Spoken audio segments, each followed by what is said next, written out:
चलिए मंगलाचरण। ओंकार वेदांत शुद्धात्म तत्वं प्रणमामि नित्यं तत्वार्थ साधं ज्ञानमयं सम्यक् दर्शनोत्थं सम्यक् चरणं चैतन्य रूपम्। मालारोहण ग्रंथादि राज पर हमारी चर्चा चल रही है। गाथा 22 तक का प्रकरण पूरा हो चुका है, जिस पर अनेक प्रकार से अनेक आगम के कथनों के माध्यम से हमने इस विषय पर विचार किया।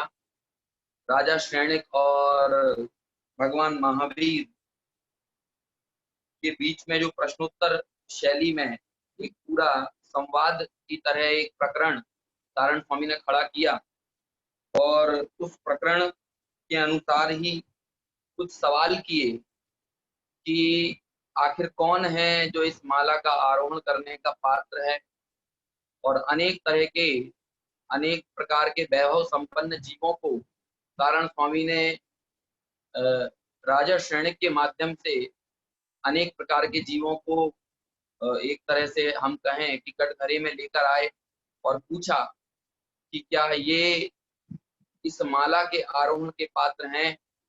लेकिन भगवान महावीर की वाणी में जो बात आई वो ये है कि वास्तव में आत्मगुणों की माला का आरोहण करने वाले जीव बाह्य वैभव संपन्न नहीं, बल्कि उनकी तो आंतरिक परिणति से इस बात का पता चलता है, उनका अंतर में अभिप्राय क्या है तत्व ग्रहण का, और वे आत्मानुभव के लिए अंदर में ईमानदार भावना के साथ अपने शुद्धात्म स्वरूप को अनुभव करने के लिए उनका अंतः मन जागृत है, तो ही वे लोग माला का आरोहण कर सकते हैं। सिर्फ बाह्य विभूति हो जाने से, धन संपत्ति हो जाने से, विद्या हो जाने से, रत्नों की बहुत सारी, कहना चाहिए कि रत्नों का बहुत सारा जमावड़ा हमारे पास हो, जमीन जायदाद हो, राज्य हो, साम्राज्य हो, तो इन सब चीजों का कोई भी आत्मगुणों की माला के आरोहण में कोई योगदान नहीं है। इस तरह से पिछली दो गाथाओं में, गाथा 21 और गाथा 22 में रत्न वाले, राज्य वाले, धन वाले इन सभी लोगों के लिए ये बात कही कि किम अर्थ किम रत्न, है ना, किम राज्य, राज्य की, रत्नों की, अर्थ की क्या आवश्यकता है।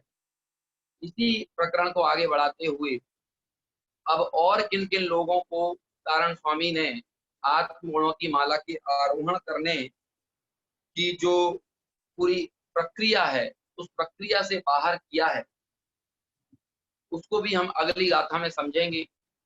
क्योंकि जो राजा श्रेणिक के प्रश्न थे उसमें 9 प्रकार के जीवों को खड़ा किया था, उन्हीं का बारी बारी से यहाँ पर उत्तर देते हुए सारण स्वामी कहते हैं कि नहीं भाई, ये सब लोग उस आत्मगुणों की माला का आरोहण करने वाले नहीं हो सकते हैं। इसी कड़ी में अब इंद्र, नरेंद्र, धर्मेंद्र को भी आत्मगुणों की माला का साक्षात्कार नहीं हो सकता, इस बात को बताने वाली अगली अगली गाथा यहाँ पर प्रस्तुत कर रहे हैं। तो पहले हम वो गाथा पढ़ते हैं, उसका पद्यानुवाद पढ़ते हैं, और फिर उस गाथा और पद्यानुवाद पर हमारी चर्चा को आगे बढ़ाएंगे। गाथा नंबर 23 है, 23।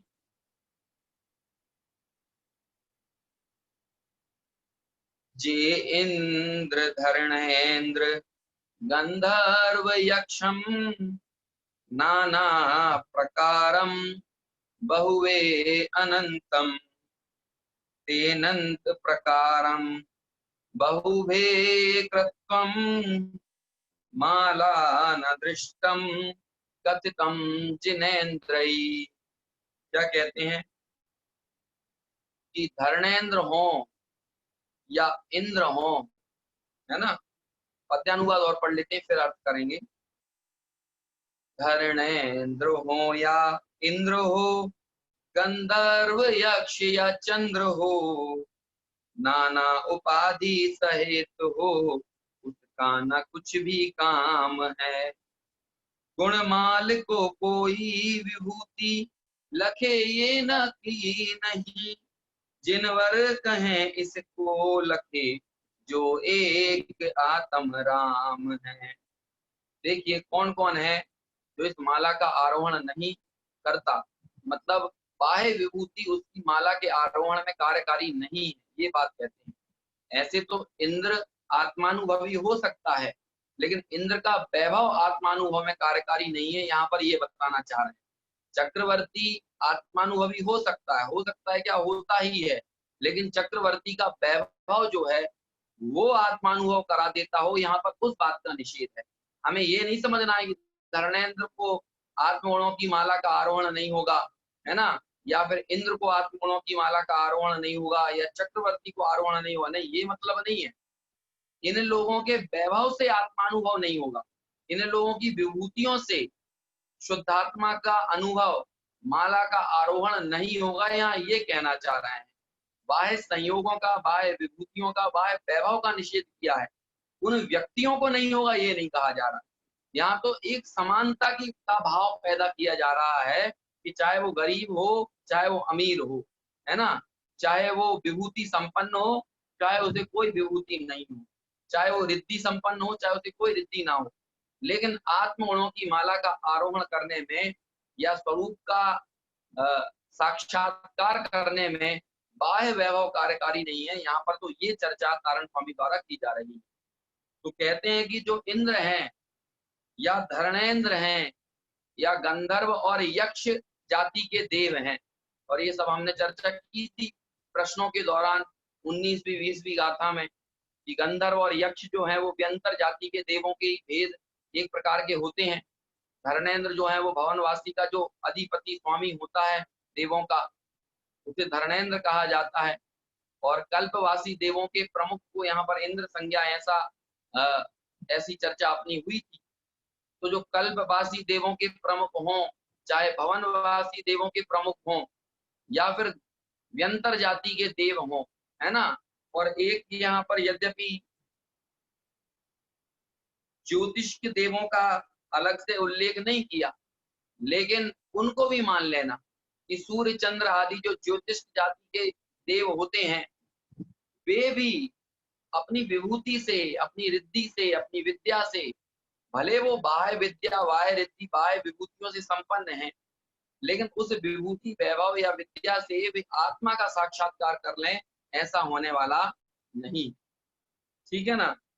नाना प्रकारम बहुवे अनंतम, कहते हैं कि ये तो चार देवों का तो सिर्फ उल्लेख किया, इंद्र का, धर्मेंद्र का, गंधर्व का और यक्ष का, लेकिन कहते हैं नाना प्रकारम, इसको आप और नाना प्रकार का कर लो।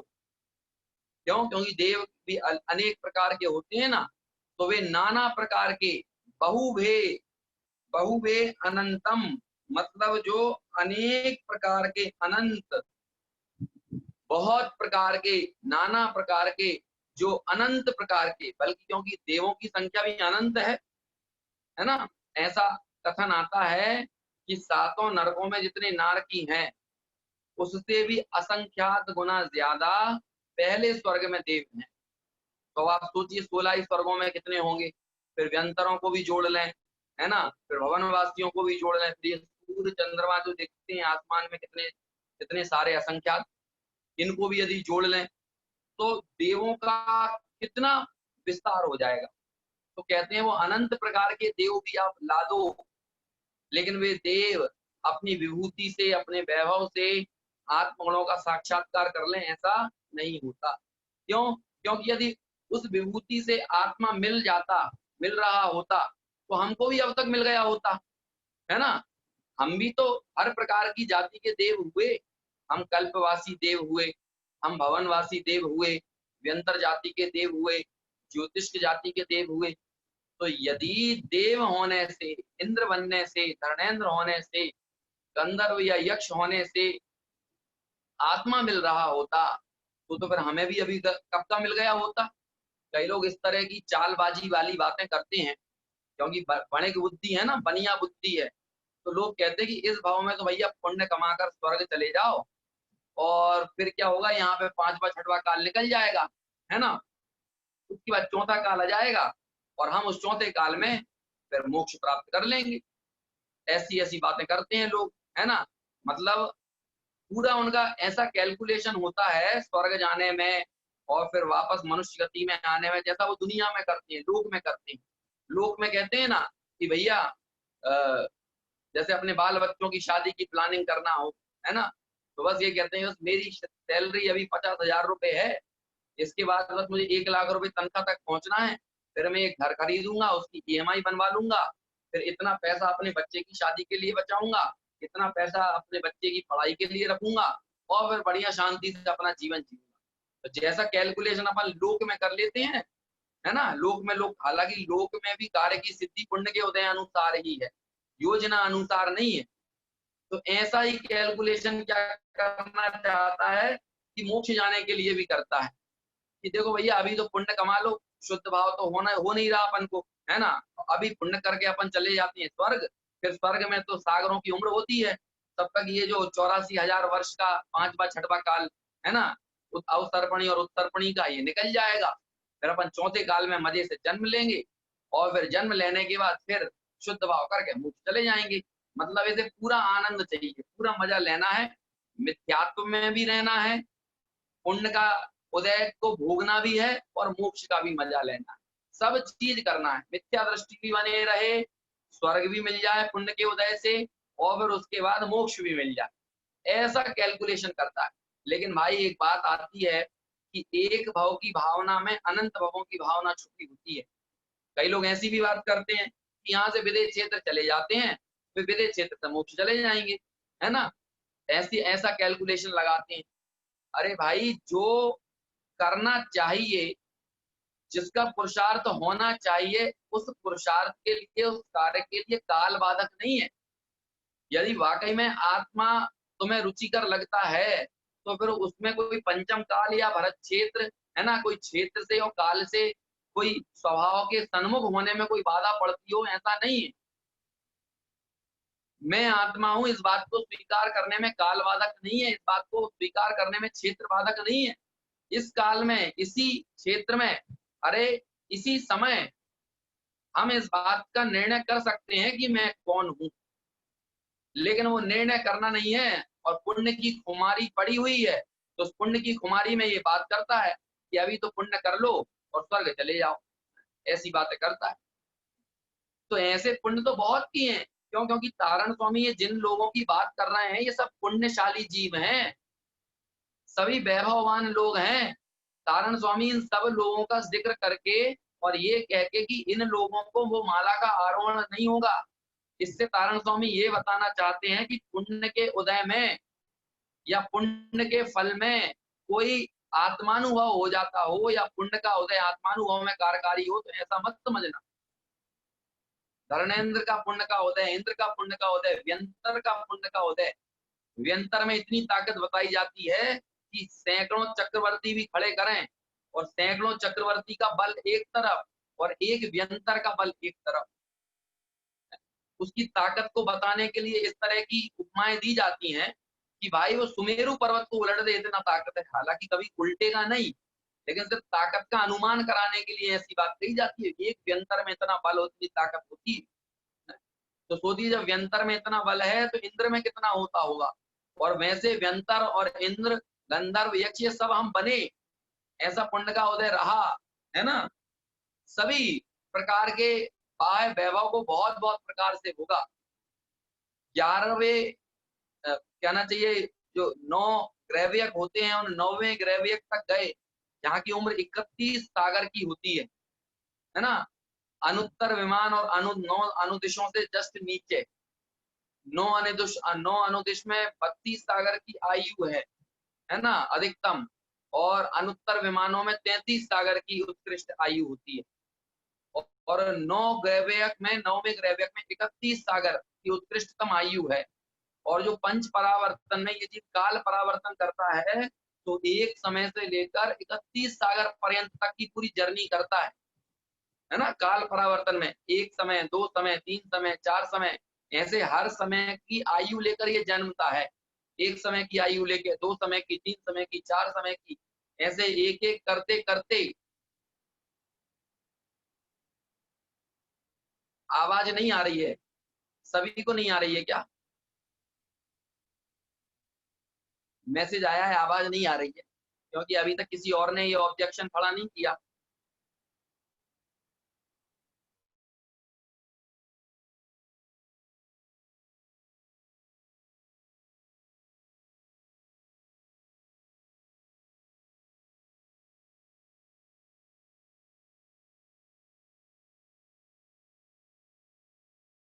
इनको आवाज नहीं आ रही है, नेटवर्क के कारण आपको प्राप्त नहीं हो पा रही होगी, तो इसलिए कहते हैं कि भाई हाँ, हेडफोन का प्रयोग कर सकते हैं यदि आवाज क्लियर ना हो तो। कई बार आपके मोबाइल का जो वॉल्यूम रहता है, स्पीकर का वॉल्यूम, वो उतना क्लियर नहीं होता, इस कारण भी आवाज नहीं आती।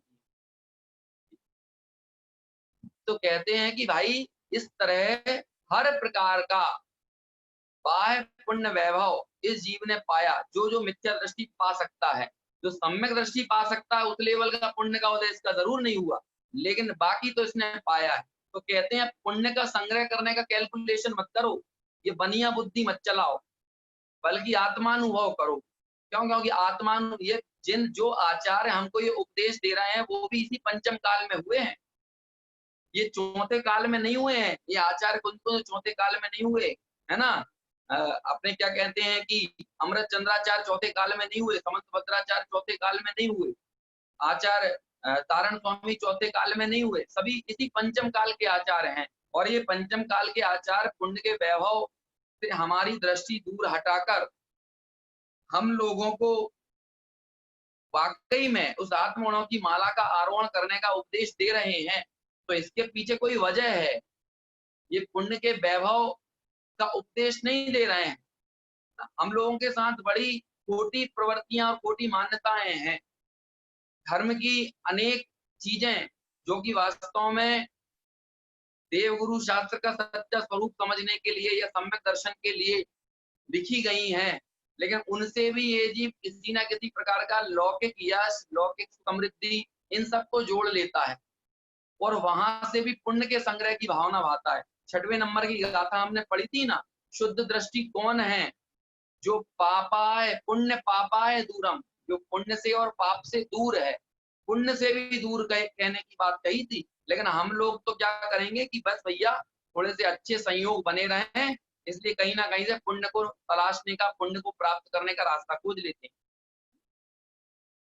भक्तामर जैसा महान स्तोत्र है ना, जिसमें एक रत्ती भर भी, एक सुई की नोक बराबर भी लौकिक वांछा नहीं है, एक रत्ती, एक अंश मात्र भी, एक रंच मात्र भी जहां पर लौकिक वांछा नहीं है, लौकिक कामना नहीं है। लेकिन उस भक्तामर स्तोत्र से भी जीवों ने कई प्रकार की लौकिक वांछाएं और कामनाएं जुड़ ली। कैंसर दूर करने लगे भक्तामर के पाठ से, है ना, पुत्र की प्राप्ति की बात करने लगे, व्यापार को चलाने लगे, घर में सुख शांति की कामना करने लगे, शनि को भगाने की बात करने लगे। जबकि आप पूरे भक्तांबर को पढ़िए, उसका अर्थ पढ़िए, उसके अर्थ को समझिए, इन खोटी मान्यताओं को बाहर निकालिए।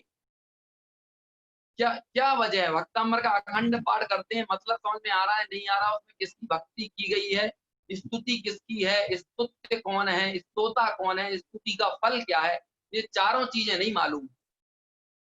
जबकि जब उसको पढ़े नजदीक से, करीब से, है ना, बुद्धि पूर्वक, तब हमको ये बात पता चले कि भाई इसमें तो स्तुत्य को, स्तुत्य का स्तुत्य कैसा हो, स्तोता कैसा हो, स्तोता यानी स्तुति करने वाला कैसा हो, ये चर्चा की है। कितना निरपेक्ष और निष्प्रही होना चाहिए स्तुति करने वाला, स्तुति कैसी होना चाहिए कि बिना भक्ति के स्तुति नहीं होती। समझ रहे हैं ना, भक्ति और स्तुति में अंतर होता है, भक्ति और स्तुति अलग अलग चीजें हैं, इनको एक नहीं मानना चाहिए, है ना। भक्ति हृदय में होती है और स्तुति वचनों में होती है। जब तक हृदय में भक्ति ना हो तो जवान से निकले हुए वचन स्तुति नहीं कहलाते। ये ठीक वैसा ही है कि भक्ति मतलब प्रेगनेंसी और स्तुति मतलब डिलीवरी। समझ रहे हैं ना, लिखा है ये बात कही मानतुंगाचार्य ने, त्वद भक्ति रेव मुखरी कुरुते बलान्माम, है, आपकी स्तुति में कर रहा हूं, इन शब्दों से आपका स्वरूप बताने जा रहा हूं तो लोग वाग जो गुणवान और श्रुतवान लोग हैं वो हंसेंगे मेरे ऊपर कि बताओ मैं सूरज को दीपक दिखाने चला हूं। लेकिन क्या करूं, आपकी भक्ति ऐसी हृदय में उछल रही है कि स्तुति किए बिना रहा नहीं जा रहा है, आपके गुणगान किए बगैर मैं रह नहीं पा रहा हूं। तो ऐसे स्तुति किसे कहते हैं, ये बात कही। स्तुत्य कैसा, स्तुत्य माने जिसकी स्तुति की जा रही है वो कैसा हो। तो अनेक स्थानों पर बात कही, ममल शब्द कहा, है ना, ज्ञान पूर्ण, ज्ञान संयुक्त, ज्ञानमयम, है ना, और ममलम, इन शब्दों का प्रयोग है। ममलम यानी वीतरागी, और ज्ञान रूपम यानी केवल यानी का उन्होंने इन दो गुणों को तो आवश्यक रूप से बताया कि वीतरागी होना चाहिए और सर्वज्ञ होना चाहिए। स्तुति उसकी होती है, स्तुत्य वो होता है। और स्तुति का फल क्या है, तो स्तुति के फल में कहा कि जैसे आप हो वैसा मैं हो जाऊं, ये स्तुति का फल है। ऐसे स्तुति के फल की का जिक्र किया, आप पढ़िए, है ना, पूरा 40वें नंबर के श्लोक के बाद के जो श्लोक हैं उसमें स्तुति के फल का जिक्र आएगा। उन्होंने ये नहीं मांगा कि मेरे को रुपया मिल जाए, मेरे को पैसा मिल जाए, मेरा कैंसर दूर हो जाए, है। इससे कोई जैन दर्शन के किसी भी स्तोत्र की महानता नहीं है, और जैन दर्शन के किसी भी स्तोत्र में, किसी भी ग्रंथ में, किसी भी भक्ति में कभी भी ऐसी लौकिक वांछाएं नहीं की गई हैं। लेकिन लोगों के दिल में ऐसा, क्या कहें, भोगों का रस है, पुण्य के उदय का रस है कि वो जिन चीजों से अपने मूलभूत प्रयोजन की सिद्धि करना चाहिए, वहां से भी लोग संसार के प्रयोजनों को सिद्ध करना चाहते हैं। वो अपने आत्मिक गुणों का प्रयोजन सिद्ध करना नहीं चाहते, है क्या नहीं। एक कहानी खड़ी कर दी है भक्तामृत स्तोत्र के लिए। एक प्रोफेसर वीर सागर जी हैं दिल्ली के, उन्होंने बहुत अध्ययन किया, बहुत शोध किया, अनेक प्रमाण दिए, और उन्होंने भक्तामृत स्तोत्र महान क्यों, इस पर लेख लिखा। और उन्होंने ये सारी चीजों का उल्लेख किया है कि कैसी कैसी किंवदंतियां भक्तामृत के मामले में चलती हैं, और सच्चाई क्या है, और किंवदंतियां क्या हैं, अफवाहें क्या हैं, गलत मान्यताएं क्या हैं, ये पूरा विवेचन उन्होंने किया। अब वो कहानी चलती है, जब भी भक्तामृत की बात होगी तो वो मानतुंगाचार्य बेड़ियों से बंधे हुए दिखाई देंगे, 48 ताले तोड़ दिए, 48 छंदों के माध्यम से, 48 श्लोकों के माध्यम से। ऐसा बिल्कुल भी नहीं है भाई, है ना। अनेक लोगों को लग रहा होगा ये क्या बात कह रहा हूं मैं, अभी तक तो यही चलता है, ऐसे ही चित्र बने हुए हैं। भक्तामृत की महानता हमको इसीलिए लगती है। देखिए, पहली चीज तो बड़ी अव्यावहारिक और अवैज्ञानिक बात है कि कोई 48 सालों में मुनिराज को कैद करे, और जिसने कैद किया वो भी राजा भोज जैसा राजा। अब आपको आश्चर्य होगा कि राजा भोज जैसा जिन धर्म का अनुरागी कोई राजा नहीं हुआ है। वो 200-300 साल का समय जो था जिसमें राजा भोज जिस काल के माने जाते हैं 800 से 11वीं शताब्दी के बीच के, वो सबसे शांत काल था। बाहरी परिस्थितियां प्रतिकूल नहीं थी, बहुत शास्त्रार्थ और बहुत ज्ञान विज्ञान की बातें हुआ करती थी। वो राजा भोज के ऊपर ये आरोप लगता, बहुत विद्वान राजा था, जितना धनपति था उतना ही सरस्वती पति भी था। सरस्वती मतलब विद्या, है ना। उसने कई पुस्तकों की, कई साहित्यों की रचना की है। वो बहुत जैन धर्म का अनुरागी था। और आपको इस बात को यदि यकीन मानना हो तो ब्रह्मदेव सूरी की द्रव्य संग्रह की टीका है, उसमें उन्होंने कहा, राजा भोज को याद किया ब्रह्मदेव सूरी की टीका करने वालों ने, कि द्रव्य संग्रह की रचना जिन नेमी चंद्र सिद्धांति देव ने की, वो राजा भोज के प्रश्रय में की। धार नगरी के पास एक आश्रम नाम का नगर था, वहां पर द्रव्य संग्रह की रचना हुई, और वहां तक राज्य जिसका फैला हुआ था वो राजा भोज का राज्य फैला हुआ था। उनके प्रश्रय में क्यों, और उनको इस तरह से याद किया कि कली काल चक्रवर्ती, ऐसे शब्दों से राजा भोज को याद किया है ब्रह्मदेव सूरी अपने आचार्यों ने। उस राजा भोज की एक भूपाल स्तुति, भूपाल चरित्र, है ना, और भूपाल चतुर्विंशति का नाम से एक स्तोत्र है, जिसमें उसने भगवान की भक्ति की राजा भोज ने। और उसका एक पद है कि इस विश्व में देखने लायक यदि कोई चीज है तो वो जिनेंद्र भगवान की मुद्रा है। इस तरह का उसने उल्लेख किया है। अब आप क्या समझते हैं कि ऐसे राजा भोज द्वारा किसी निर्ग्रंथ दिगंबर मुनि को कैद किया जा सकता है, 48 तालों में बांधा जा सकता है? और 48 में क्यों बांधेगा? एक ताले बांधने में काम नहीं चलेगा। कोई उन्होंने इतना बड़ा अपराध किया था क्या मुनिराज ने कि 48 ताले और 48 क्या कहते हैं वो जेल में बंद करना पड़े, 48 जेल उनके ऊपर लगा दी जाए?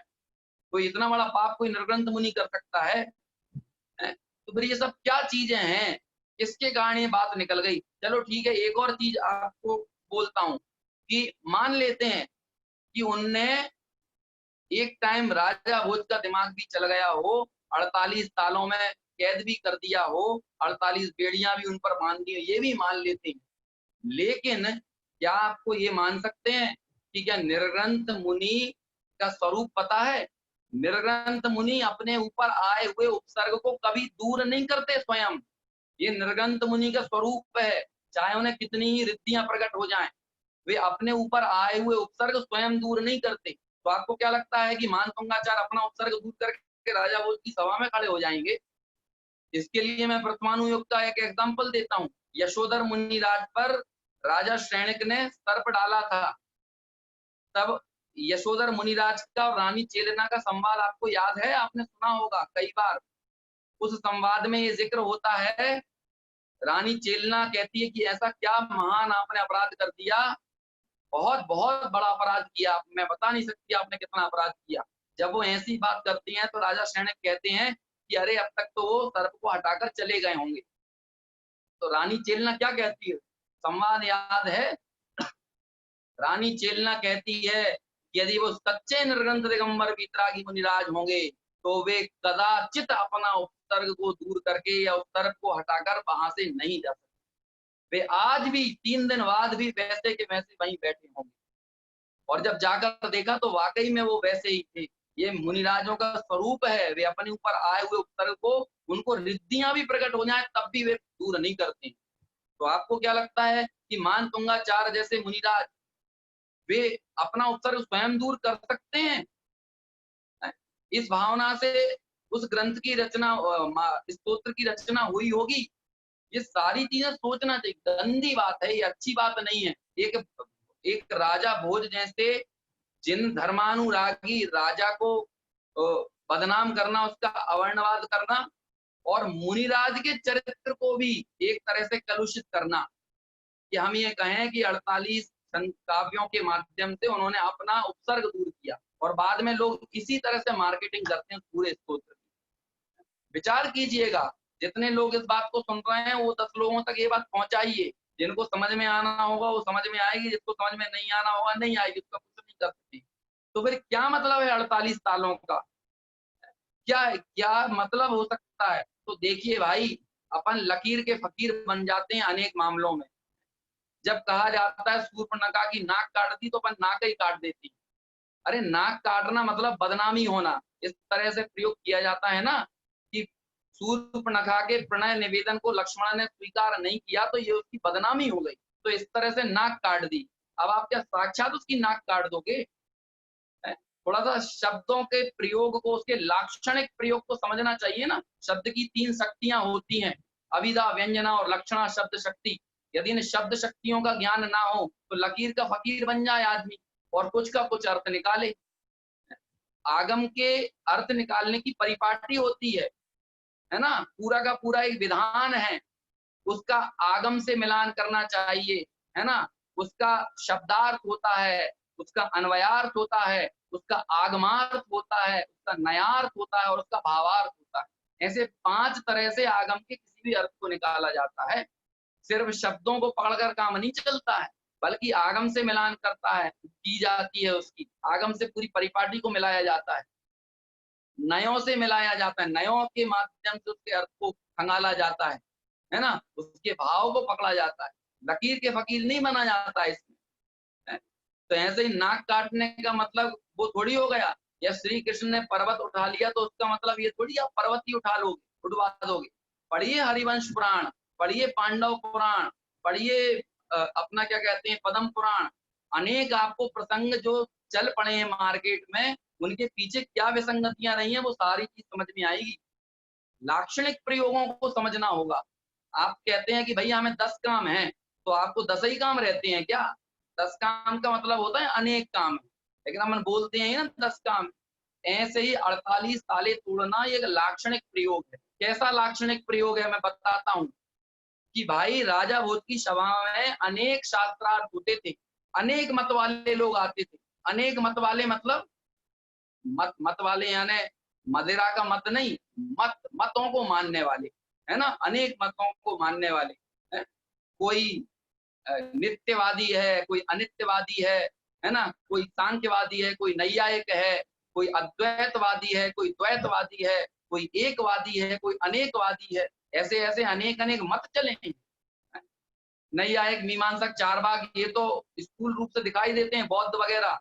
लेकिन ऐसे एक अनेक नित्य अनेक अनेक किसी एक पक्ष को पकड़कर सर्वथा एकांतवादी अनेक मत हैं, है ना। तो वो अनेक मत वालों के अपने अपने कहने थे। अब उनमें भी एक मत की कई शाखाएं निकल गई। जैसे अद्वैतवाद एक प्रकार का नहीं है, विज्ञानाद्वैतवादी, ब्रह्मद्वैतवादी, है ना, इस शब्दाद्वैतवादी, इस तरह से अद्वैतवादी भी अनेक तरह के हो गए। अद्वैत 20 प्रकार का अद्वैतवाद है। अब आप सोचिए ना, एक की कितनी कितनी शाखाएं निकल गई। तो जब उनका शास्त्रार्थ चलता था तो आपके स्वरूप के संबंध में उस समय जब विचार हुआ तो सबने अपने अपने मत दिए। फिर जब कोई हल नहीं निकला, जनता बड़ी गुमराह हो गई, तो राजा भोज ने निवेदन किया होगा मानतुंगाचार्य से कि हमारी इस दुविधा को दूर कीजिए कि आप कैसा हो, आप कोई ऐसा सर्वमान्य सी कोई बात कहें। फिर उस बीच में, उस शास्त्रार्थ सभा के बीच में आचार्य मानतुंग ने एक ऐसी रचना लिखी जो कि णमोकार मंत्र जितनी सर्वमान्य आज के दौर में है, और उसमें बताया कि आप कैसा हो, है ना, स्तुत्य कैसा हो, उसकी स्तुति कैसी हो, स्तोता करने वाला कैसा हो, स्तुति का फल कैसा हो। ये पूरी चर्चा जब उन्होंने अपने उस स्तोत्र में की तो लोगों ने ये बात को माना कि हाँ भाई, राग द्वेष तो बुरा होता है, आप जो है वो वितरागी होना चाहिए, वो सर्वज्ञ होना चाहिए, वो हितकारी वचनों का प्रयोग करने वाला होना चाहिए। क्यों? क्योंकि आप नाम चाहे कुछ भी रखो, लेकिन राग द्वेष को तो सभी बुरा मानते हैं ना। तो हमारा नाम से कोई लेना देना नहीं है।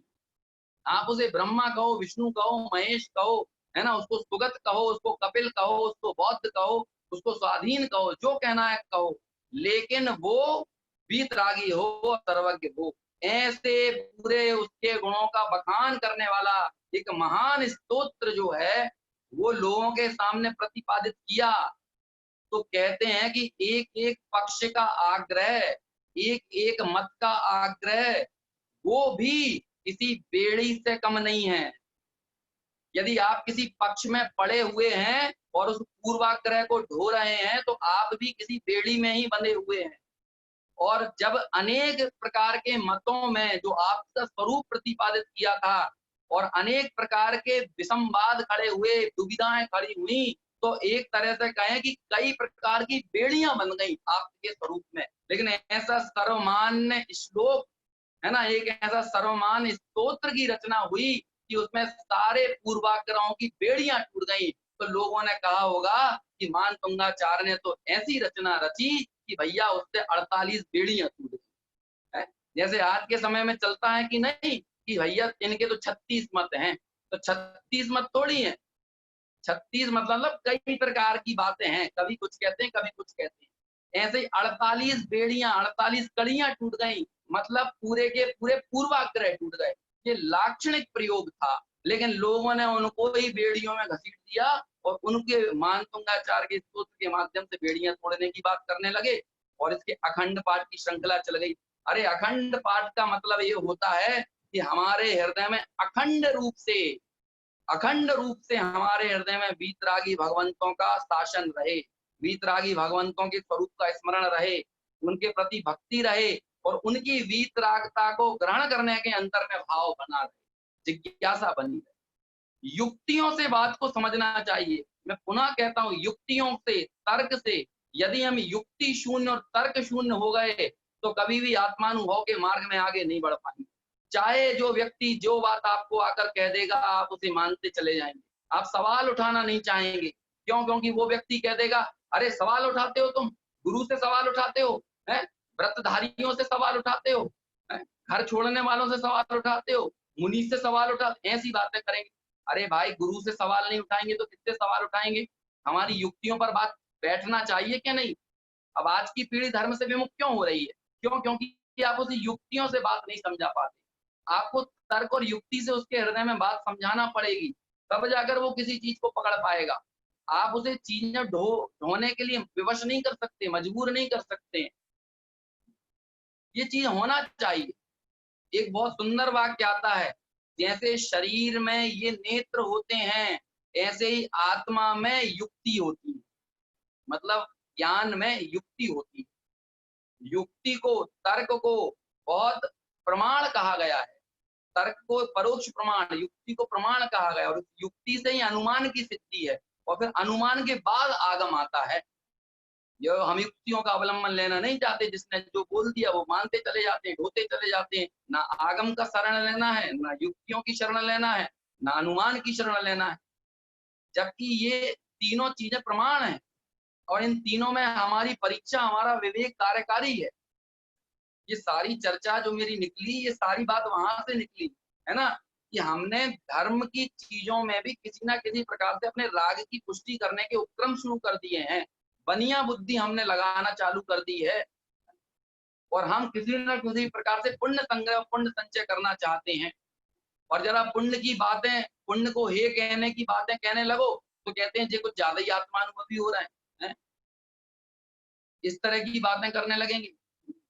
कहते हैं कि अपनी भूमिका का पता नहीं है, बड़े पुण्य का निषेध करने लगे, इस तरह की बातें करते हैं।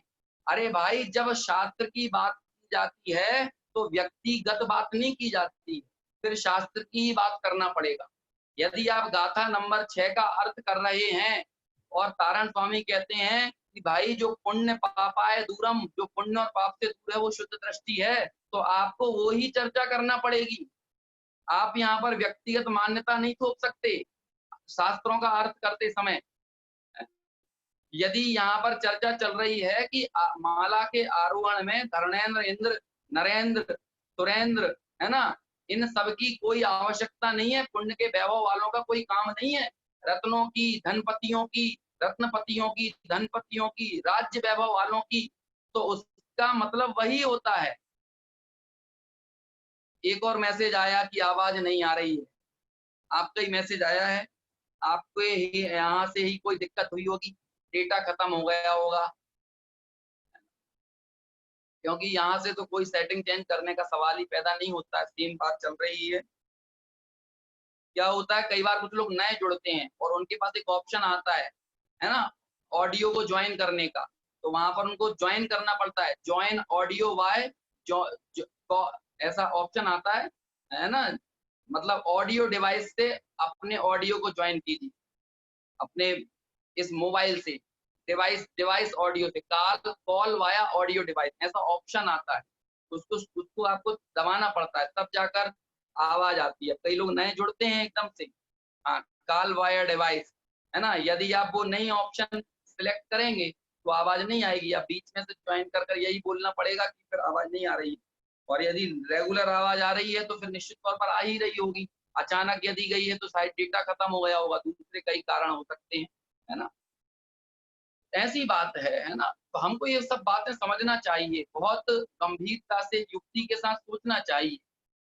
यदि हम बिल्कुल युक्ति शून्य हो जाएंगे, और जिसने जो बता दिया, और वो डराते भी हैं, लोग बाग डराते भी हैं आपको, तुम ऐसा करोगे तो जिनद्रोही हो, तुम ऐसा करोगे तो आमनाओं के विपरीत जा रहे हो, तुम ऐसा करोगे तो कहना चाहिए कि तुम समाज का अहित कर दोगे, तुम जैसे लोग समाज में विद्वेष ला देंगे, इस तरह की बातें करके आपको डराएंगे। अब भाई, युक्ति का अवलंबन लेने में, यदि युक्ति से कोई चीज पूछी जाती है, तर्क से, आगम से, तो आप उसका उत्तर दीजिए ना, युक्ति और आगम के परिप्रेक्ष्य में उसका प्रमाण दीजिए। और यदि प्रमाण नहीं है, उसका आगमार्थ नहीं मिल रहा है, उसका अन्वयार्थ सही नहीं है, उसका आगमार्थ आप नहीं दे पा रहे हैं, आप उसका नयार्थ नहीं कर पा रहे हैं, आप उसका यथार्थ भावार्थ प्रस्तुत नहीं कर पा रहे हैं, तो क्या जो पूछने वाला होगा उसको आप उत्तर दे देंगे, उसको उसको मतलब गलत ठहरा देंगे, उसको बहिष्कृत कर देंगे, उसको देश निकाला, समाज निकाला, धर्म निकाला दे देंगे? पहला प्रश्न तो ये होता है कि कोई किसी को समाज में डालता है क्या, जो समाज से निकाल देता है? इस तरह की बातें चलती हैं, इनको समाज से बाहर कर दो, समाज से बहिष्कृत कर दो। अरे समाज से, समाज में क्या, धर्म तो अपने स्वयं की अनुभूति की चीज है। मैं क्या चीज मान रहा हूँ इसके लिए हर व्यक्ति स्वतंत्र है ना। और हम तो लोकतंत्रात्मक देश में रह रहे हैं, जहां पर हर व्यक्ति को आराधना का, उपासना का, मान्यताओं के स्वीकार करने की स्वतंत्रता है। तो अब उसमें आप किसी को ये तो नहीं कह सकते ना कि आपने ये सवाल किया तो इसलिए तुम जिन द्रोही हो गए हैं। क्यों? क्योंकि जब तक हमारे हृदय में कोई बात युक्ति से, तर्क से नहीं बैठती है तो हम उसे कैसे स्वीकार कर ले। यदि तर्क और युक्ति से आप सही बात को भी स्वीकार कर रहे हैं, तर्क और युक्ति के बिना यदि सही बात भी स्वीकार कर रहे हैं, तो आगम में कहा कि वो भी सही निर्णय नहीं है। क्यों? क्योंकि सही निर्णय परीक्षा से ही होता है। परीक्षा प्रधानी को प्रमुखता दी है। बिना परीक्षा के, बिना विवेक के, है ना, कभी भी आगम को यदि सिर्फ ऐसे ही कोरा कोरा याद करके यदि जो ग्रहण करने की बात करे, रट लिया किसी ने, तो वो आपका अहंकार तो हो सकता है, लेकिन वो आपका निर्णय नहीं है, क्योंकि निर्णय बिना युक्ति के होता ही नहीं। इसलिए हमें निर्णय करने के लिए आगे बढ़ना चाहिए। हमारे भगवंतों ने जो उपदेश दिया, वो भी कहते हैं ना कि तुम स्वानुभव से इसको प्रमाण करना। मैं आपको ये जो उपदेश दे रहा हूँ, ये केवली और शुद्ध केवली की बात है। कथितम जिनेन्द्र, इस पंक्ति में भी बात आई ना, कथितम जिनेन्द्र। क्या कहते हैं जिनेन्द्र भगवान? देखिए कितनी कितनी सुंदर बात कही। जे इंद्र धर्णेन्द्र गंधर्व यक्षम, इंद्र नरेंद्र गंधर्व और यक्ष हैं, नाना प्रकारम बहुवे अनंतम, या अनंत प्रकार के, नाना प्रकार के, जो अनंत प्रकार के देवादि हैं, रिद्धि वाले हैं, वैभव वाले हैं, धन संपत्ति वाले हैं। अनंत प्रकारम बहुवे कृतम, वो तो भैया अनंत प्रकार के हैं और बहुत सारे वेशधारी हैं, लेकिन कहते हैं माला न दृष्टम, लेकिन वो बहुत प्रकार की विभूतियों सहित होने से माला को देखने वाले वे नहीं है। और ऐसा किसने कहा? ऐसा जिनेन्द्र ने कहा। कथितम जिनेन्द्र, जिनेन्द्र की साक्षी दी जाती है। आचार्य यही बात कहते हैं कि मैं जिनेन्द्र की साक्षी से, केवली और शुद्ध केवली के द्वारा कहे गए अनुसार मैं तुम्हें बात बताऊंगा, लेकिन तुम इसको स्वानुभव से प्रमाण करना। स्वयं के निर्णय में स्वानुभव की प्राथमिकता दी और उपदेश में साक्षी दी केवली शुद्ध केवली, आगम के अवलंबन की, युक्ति के अवलंबन की, आगम के अभ्यास की। आचार्य कुंद कुंद की 5वें नंबर की गाथा में निज वैभव को बताया कि नहीं? इसी तरह से बताया। तम ए यत्त व्यत्तम दाए हम अपणो सभी हवेण, जदि दाए ज प्रमाणम चुक्के ज छलम न घेतव्यम। क्या कहा कि मैं आपको अपने निज वैभव से उस एकत्व विभक्त भगवान आत्मा को दिखाऊंगा। आचार्य कुंद कुंद कहते हैं यदि मैं दिखा दूं तो तुम उसे स्वानुभव से प्रमाण करना, और यदि कहीं चूक जाऊं, ये आचार्यों की विनम्रता है, ये आचार्यों की विनयशीलता है कि भाई जब वो कोई उपदेश देंगे तो यद्यपि वो उपदेश देने में उनकी कोई गलती नहीं है, लेकिन भैया ग्रहण करने वाले कई प्रकार के होते हैं। श्रोताओं के कई प्रकार कहे हैं क्या नहीं? छलनी जैसे श्रोता होते हैं, जैसे छलनी में पानी डालो तो रुकता नहीं है, नीचे गिरता जाता है। ऐसे ही उनके कानों में बात पड़ती है आगम की, लेकिन कोई नहीं, हृदय तक नहीं पहुंचती, सब बाहर निकल जाती है। गोंच जैसे श्रोता होते हैं कि हमेशा दोष को ही ग्रहण करते हैं, गुणों को ग्रहण नहीं करते। जैसे गोंच होती है वो दूध नहीं पीती, गाय के थनों पर लगी हो वहां भी वो रक्त ही पीती है। तो ऐसे श्रोता अनेक प्रकार के हैं। अब वो आचार्य जिस बात को दिखा रहे हैं उसे श्रोता अपनी गलती से नहीं स्वीकार कर पा रहे, लेकिन उसका इल्जाम भी आचार्य कहते हैं कि भाई यदि मैं दिखा दूं तो तुम उसे अपने स्वानुभव से प्रमाण करना। मेरा स्वानुभव तुम्हें प्रमाण करने में कार्यकारी नहीं है, तुम अपने स्वानुभव से प्रमाण करना। लेकिन कहीं उसको ना देख पाओ, उस एकत्व विभक्त भगवान आत्मा को ना जान पाओ, तो भैया वो कहते हैं यदि मैं चूक जाऊं तो समझना मैं ही चूक गया हूं। तो छल ग्रहण मत करना, ऐसा निवेदन करते हैं। गलत अर्थ मत ले लेना, गलत पंथ मत चला देना, गलत मत मान्यताएं मत चला देना, उल्टी बात को आगे मत बढ़ा देना। आप सोचिए ना, एक महावीर के पंथ में, एक महावीर के मार्ग में कितनी धाराएं बढ़ गई। अब इतनी धाराओं में तो धर्म नहीं हो सकता, लेकिन फिर इतनी धाराएं बटी क्यों? क्योंकि मंतव्य नहीं समझा, नयों का प्रयोग नहीं है, शादवाद शैली को नहीं समझा है। और इस कारण जिसको जो अर्थ करना उचित समझ में आया उसने वैसी बात कही। और उसने नाना प्रकार की धाराएं चला दी। देखिए मैं एक बात कहता हूँ शॉर्ट में, बहुत संक्षिप्त में बात कहता हूँ, धर्म क्या है और अधर्म क्या है, बहुत शॉर्ट, बहुत एक लाइन की बात है। उसमें आप पूरा, आपको ज्यादा याद करने की जरूरत नहीं है, बस उतने से में आपको सब समझ में आ जाएगा। जो चीज राग देश बढ़ाए वो अधर्म है, बस इतनी सी बात। अब वो सामने आप राग द्वेष आपका भगवान के तीर्थों पर जाकर बढ़ता हो तो समझना अधर्म है। यदि आपका राग द्वेष जिनवाणी का अवलंबन लेकर बढ़ रहा हो तो समझना वो अधर्म है। और जिससे आपका राग द्वेष घटे और समता बढ़े वो धर्म है। अब ये सब चीजों चक्कर में मत पड़ो, है ना, कि माला इस तरफ से घुमाना चाहिए, कि माला इस तरफ से घुमाना चाहिए, हाथ ऐसे जोड़ना चाहिए कि हाथ ऐसे जोड़ना चाहिए, इन सब चक्करों में मत पड़ो। ये देखो कि राग द्वेष बढ़ रहा है आपकी क्रियाओं से या राग द्वेष घट रहा है, इस चीज का विचार करें। और देखिए ना, जो धर्म राग द्वेष घटाने के लिए था, आज उस धर्म के नाम पर ही कितना राग द्वेष बढ़ गया, कितना विवाद। देवरानी जेठानी की बात नहीं हो रही, क्यों? क्योंकि उन्होंने वो अलग अलग धर्म वाली हो गई। मतलब अलग अलग धर्म वाली माने मान महावीर को ही रही है, लेकिन अलग अलग तरीके से मान रही है। तो देवरानी जेठानी आपस में बात नहीं कर रही है, भाई भाई बात नहीं कर रहे, पिता पुत्र के बीच में विवाद हो गया धर्म के नाम पर। क्यों? क्योंकि पुत्र अलग रास्ते पे, पिता अलग रास्ते पर है। हो गया कि नहीं? तो भाई जो चीज आप में राग द्वेष बढ़ा रही है वो धर्म कैसे हो सकता है? इतनी सी बात बता दी। इस बात में किसको ऐतराज है? अब आप मंदिर के अंदर बैठकर राग द्वेष बढ़ाओ, वो धर्म कहाँ से होगा? आप 2 घंटे मंदिर में बैठे, आपने 10 लक्षण की मीटिंग करी और बाद में सब बाहर निकले और कसाय लेके बाहर निकल आए, कलह लेके बाहर निकल आए, एक दूसरे को भला बुरा कहने लगे, वो अपनी अपनी चलाते हैं। सबको अपनी अपनी धौंस जमाना है, अपना शासन करना है। किसी को सर्वज्ञ का शासन दुनिया में नहीं फैलाना है, सबको अपना शासन फैलाना है। ये दिक्कत हो गई है, सर्वज्ञ के शासन की किसी को परवाह नहीं है। जिनेंद्र का शासन पूरी दुनिया में, विश्व में फैले, ऐसी भावना नहीं है, ऐसा सच्चा प्रभावना अंग हृदय में नहीं है। सब अपना शासन चलाना चाहते हैं। मैं अंकुर जैन, मेरी बात लोग सुनने वाले हो जाएं, मेरे मानने वाले हों, और किसी की बात ना सुने, और किसी जगह ना जाएं, और कुछ ना कहें। ये मैं अपनी शासन चला रहा हूं, मैं अपनी क्या कहें भाई, मैं अपने नरक का दरवाजा तैयार कर रहा हूं। यदि मैं अपने शासन चलाने की बात करता हूं और यदि मेरे हृदय में सर्वज्ञ के शासन की प्रभावना की भाव नहीं है, तो मैं अपनी दुर्गति को तैयार कर रहा हूं।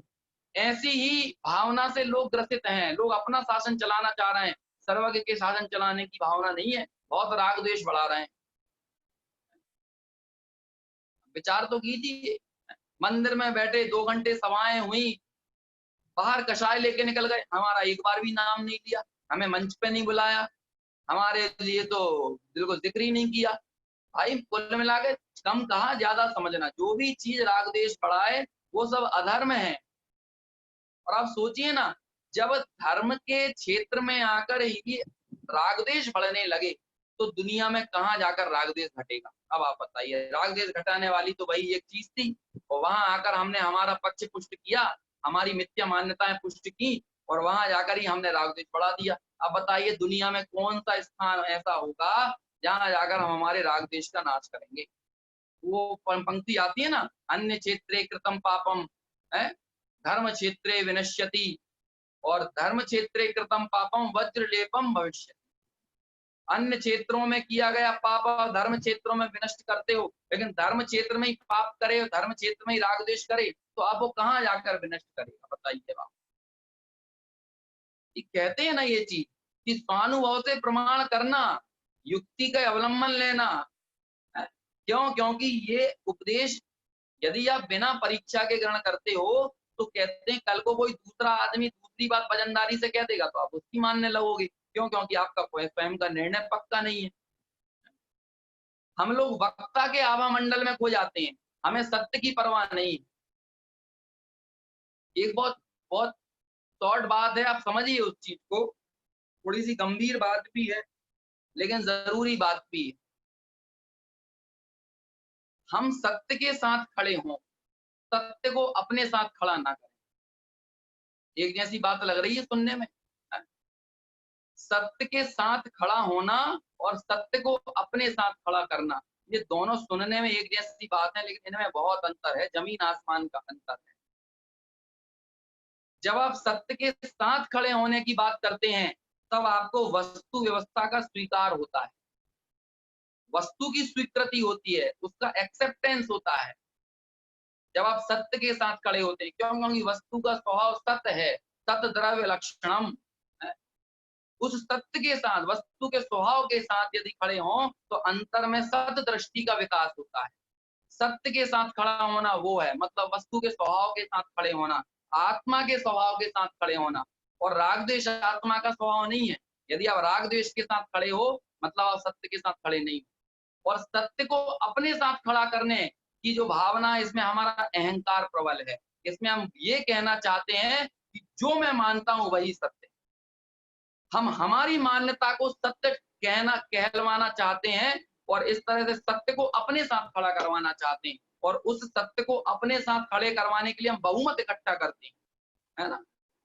और यदि कोई हमारी बात पर कोई खरा ना उतर रहा हो तो उस पर व्यक्तिगत आक्षेप लगाए जाते हैं। ये तरीका है, राजनीतिक इसी तरह की बातें करते हैं, है ना। जैसे कोई आपके दोष यदि बतावे, आपको आईना दिखा दे और उस आईने में आपको आपके दोष नजर आ जाएं, तो हमारे पास युक्ति और तर्क से उन दोषों का खंडन करने का उत्तर नहीं रहता। तो हम क्या करते हैं, सामने वाले के व्यक्तिगत जीवन पर आरोप प्रत्यारोप लगा देते हैं और पूरे के पूरे सब्जेक्ट को ही डाइवर्ट कर देते हैं, पूरे विषय को ही घुमा देते हैं। अब माने चर्चा ही बंद हो जाए। अब क्या वो करें कि उस व्यक्ति विशेष की हमने पर्सनल लाइफ को यदि खंगाल लिया ना, आपके पास उस बात का तो उत्तर नहीं था जो प्रश्न आपसे किया गया था, तो आपने क्या किया, उस सामने वाले व्यक्ति की पर्सनल लाइफ पर आपने आक्षेप लगा दिए। आपने पूरे के पूरे विषय को डाइवर्ट कर दिया, पूरी भीड़ भी उसी तरफ डाइवर्ट हो गई। इस तरह से सत्य की खोज ही खो गई। अब कोई सत्य को जानने ही नहीं चाहेगा, अब असली निर्णय तक कोई पहुंचना ही नहीं चाहेगा। अब बोलो क्या करें, क्या होगा वैसे। इसलिए कह रहा हूं कि सत्य के साथ खड़े हो। सत्य के साथ कोई एक व्यक्ति भी खड़ा है तो भी वो सही है। और अपनी मान्यताओं को सत्य कहलाने वाले अनेक लोग भी हों, अपनी मिथ्या मान्यताओं को, अपने पूर्वाग्रहों को, अपने दुराग्रहों को सत्य कहने वाले अनंतों लोग भी हों, तो भी वे सही नहीं। और सत्य के मार्ग पर चलने वाले कम ही होंगे, असत्य के मार्ग की भीड़ बहुत होगी। कहते हैं कि बुद्धिमानों की संख्या कितनी ही क्यों ना बढ़ जाए, लेकिन वो मूर्खों से हमेशा कम रहेगी। सिद्धों की संख्या कितनी ही क्यों ना बढ़ जाए, लेकिन वो निगोदिया से हमेशा कम रहेगी। अनंत कालवाद भी कम रहेगी। अनंत कालवाद भी निगोदिया ज्यादा रहेंगे, सिद्ध कम रहेंगे। बोलिए अब आप क्या क्या कर सकते हैं। आपको भीड़ मंजूर है या सत्य मंजूर? बात एक जैसी है लेकिन फर्क बहुत। एक उदाहरण आता है, एक किसी गुरु के यहाँ दो शिष्य थे। उन शिष्यों ने, एक ने प्रश्न किया, हे गुरुदेव, मैं प्रार्थना करते करते भोजन कर सकता हूं? तो गुरुदेव ने मना कर दिया कि नहीं, प्रार्थना करते करते भोजन नहीं कर सकते।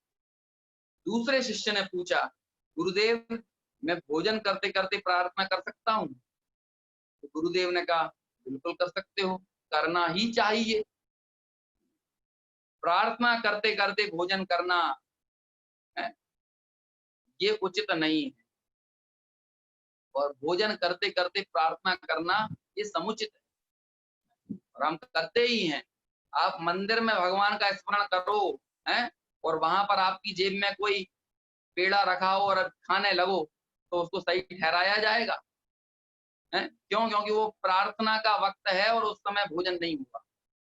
लेकिन जब आप भोजन करने बैठते हो, उस दौर में यदि आपकी भेद विज्ञान की धारा है, आपको पंच परमेष्टि का स्मरण है, तो इसमें किसको ऐतराज हो? बातें एक जैसी हैं लेकिन फर्क कितना है। ऐसे ही सत्य के साथ खड़ा होना और सत्य को अपने साथ खड़ा करना, इन दोनों में बहुत फर्क है। सत्य के साथ खड़े होने में वस्तु स्वभाव की स्वीकृति है, और सत्य को अपने साथ खड़े करने का जो आग्रह है, इसमें हमारा अहंकार पुष्ट होता है। हम जिस अहंकार के साथ जी रहे हैं, पहले में पहले तो भाई सम्यक दर्शन की शुरुआत वहां से होगी कि जब हमारा इस पर्याय का परिचय गिर जाएगा।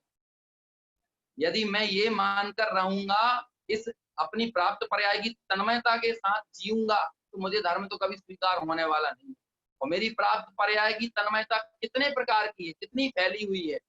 मैं पुरुष हूँ, मैं स्त्री हूँ, मैं पिता हूँ, मैं पुत्र हूँ, मैं पति हूँ, मैं पत्नी हूँ, मैं जैन हूँ, मैं दिगंबर हूँ, मैं श्वेतांबर हूँ, मैं 13 पंथी हूँ, मैं 20 पंथी हूँ, मैं तारण पंथी हूँ। सबके बहुत बहुत फैला है भैया। ये प्राप्त पर्याय का अहंकार, प्राप्त पर्याय की तन्मयता बहुत विस्तृत है। हम अपने आप को जैन मानते हैं, अपने आप को पुरुष मानते हैं, दिगंबर मानते हैं, तारणपंथी मानते हैं, 13 पंथी मानते हैं, भारतीय मानते हैं, मध्य प्रदेश वाला मानते हैं, कितना क्या क्या, डॉक्टर मानते हैं, इंजीनियर मानते, वकील मानते हैं, लेकिन हम अपने आप को आत्मा नहीं मानते हैं। सारे विसंवाद की जड़ यहीं से शुरू हुई और इन सब विसंवादों को तोड़ने का जरिया एक ही है, इस पर्याय का परिचय गिर जाए। ये परिचय जब तक नहीं मिलाएगा तब तक मैं आत्मा हूँ ऐसे अपना असली परिचय से हमारा साक्षात्कार कब होगा? और जब तक असली परिचय से साक्षात्कार नहीं होगा तो माला का आरोहण कैसे होगा? क्योंकि ये आत्म गुणों की माला है, ये पुरुष गुणों की माला नहीं है, है ना? ये जाति के गुणों की माला नहीं है, ये कुल के गुणों की माला नहीं है, ये रुपयों के गुणों की माला नहीं है, ये रूप की गुणों की माला नहीं है, ये उन सब चीजों की माला नहीं है जिससे हमारा अहंकार पुष्ट होता है। ये आत्म गुणों की माला है और आत्म गुणों की माला का आरोहण वो ही करेगा जिसका इस पर्याय का परिचय गिर जाएगा, इस पर्याय का परिचय मिला जाएगा। इसलिए तारण स्वामी ने सारे वैभववान विभूतिवान लोगों को बाहर कर दिया एक सिरे से और कहा कि चाहे वो इंद्र हो, चाहे धर्मेंद्र हो, चाहे यक्ष हो, चाहे गंधर्व हो, चाहे धनपति हो, चाहे रत्नपति हो, चाहे राज्य वाला हो, चाहे साम्राज्य वाला हो, चाहे कितने ही वैभव वाला हो, लेकिन माला अनदिष्टम, वो माला को देख नहीं सकते। और ये मैं नहीं कह रहा हूं, कि महावीर भगवान की वाणी में बात चल रही है। कथितम जिनेन्द्रम, ऐसा किसने कहा है? ऐसा जिनेन्द्र ने कहा है। जिनेन्द्र भगवान का उपदेश है, ये मेरा उपदेश नहीं है, ये मेरे घर की बात नहीं है, ये अनंत केवलियों की बात है, अनंत केवलियों की है। परंपरा यह धर्म है और केवल भाषित हो, वही परंपरा धर्म है जो केवली भाषित हो, और वो परंपरा अधर्म है जिसमें केवली ना हो, जो वीतराग की वाणी ना हो, जो सर्वज्ञ की वाणी ना हो, ऐसी परंपरा चाहे किसी ने भी शुरू क्यों ना की हो, ऐसे छदमस्तों की, रागियों की बनाई गई परंपराएं कभी धर्म नहीं कहलाती, वे सारी अधर्म है। सिर्फ केवली भगवान की बात, जिनेन्द्र भगवान की बात ही सत्य है। इसीलिए आचार्यों ने अपनी बात की सत्यता के लिए भी जिनेन्द्र भगवान की साक्षी दी। जिनेन्द्र भगवान ही सिरमौर हैं, जिनेन्द्र भगवान का शासन ही सब कुछ है, और उन जिनेन्द्र भगवान की शासन में ही अनंतों आचार्य हुए हैं। उन जिनेन्द्र भगवान के शासन में ही अनंतों आत्मानुभवियों ने उस शासन को अपने हृदय में अंगीकार करके मोक्ष का मार्ग प्रशस्त किया है। हम सबको भी उन जिनेन्द्र भगवान के प्रति अनंत श्रद्धा से भरते हुए केवली शुद्ध केवलियों की बात का, है ना, अच्छे से, नयों से, आगम से, युक्ति से समझते हुए उस स्वस्वरूप की तरफ आगे बढ़ने का उपक्रम करना चाहिए, प्रयास करना चाहिए। तभी वास्तव में हम हमारे मोक्ष मार्ग को प्रशस्त कर सकते हैं। और इस बात को बहुत हृदय में शांति पूर्वक धारण करें, विचार करें कि बाह्य विभूति, बाह्य वैभव से धर्म का, सुख का कहीं कोई संबंध नहीं है। इस तरह से आगम के सापेक्ष हमारी दृष्टि हो, लेकिन निरपेक्ष तत्व का अनुभव हो। दृष्टि तो कहना चाहिए, उस तत्व को समझने के लिए आगम की सापेक्षता चाहिए, लेकिन अनुभव करते समय निरपेक्षता चाहिए। ऐसी निरपेक्ष तत्व की परम पारिणामिक भाव रूप अपने स्वस्वरूप की हमें प्रतीति हो, और हम भी अनंत काल के लिए सिद्धों की श्रेणी में विराजमान होकर अनंत काल के लिए हम भी परम सुखी हों, अनंत सौख्य का उपभोग करें, इस माला का आरोहण करें। इसी मंगल भावना के साथ अपनी बात को यहीं विराम देता हूँ।